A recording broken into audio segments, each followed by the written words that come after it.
War has always been a source of great innovation, even though carrying death. The aviation doesn't fail in this. Aircraft began to appear just a few years before the First World War. They were only prototype. But with the war, aircraft began to be a way of attacking. The first fighters were very small and lightly armed. Most were biplanes, built with a wooden frame, covered with fabric and limited to 100 miles per hour. There was, for example, the Vickers FB-5, which was the real first fighter, or the Arrow 504K. The problem was to use heavy weapons on these planes. They could only bring 2 men, one piloting and the other using the machine gun. Roland Garros, after a shoot in front of a propeller, realized that there was a very few chance that the bullet hurts the propeller's blades when it was rotating. The first fighter was born. Garros' aircraft and technology were captured by Germans, and his system was improved to synchronize the machine gun with the propeller. There was, for example, the Sopwith Camel. Another problem with the first fighters was their use of the rotative engine in Star, called Gnome engine. The rotating mass was too important compared to the weight of the aircraft. The effects on flying when turning were noticeable and hard to control.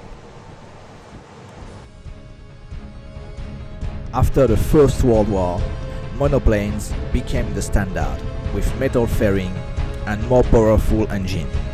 Bigger and stronger wings enabled to insert fuel and machine gun into them. 2 engines types clashed. Motor line with liquid cooling, these fighters are long nose and were very aerodynamic, and the radial engine with air cooling, which was lighter. The aircraft with this engine had a flattened nose. In 1936 was created one of the most important air fighter of the Second World War, the Supermarine Spitfire, the flagship of the Royal Air Force. For the German, there was the Hawker Hurricane, or for the French, the Devoitin D-520. The Second World War was really the war of the aviation. During the war, lots of the systems we know today, among them the radar or the airborne radio, were created. They were very useful to guide the fighters. The technique of flying really evolved too. The Battle of England proves it.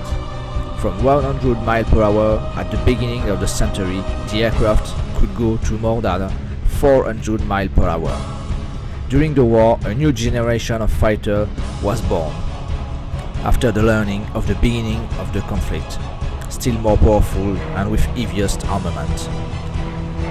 Like for the example, the Hawker Tempest. This aircraft was the most powerful of the Second World War. We could easily recognize it due to his special span, the curve of the trailing edge with no tip.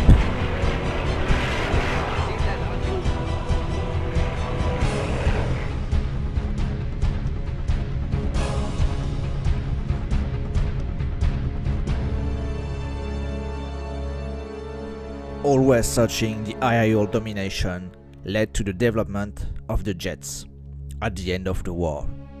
The first jet fighter was the Messerschmitt Me-262 and the Gloucester Meteor.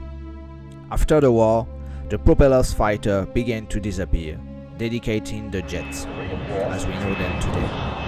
In the 50s appeared supersonic fighters with still heavier armament, more complex and expensive.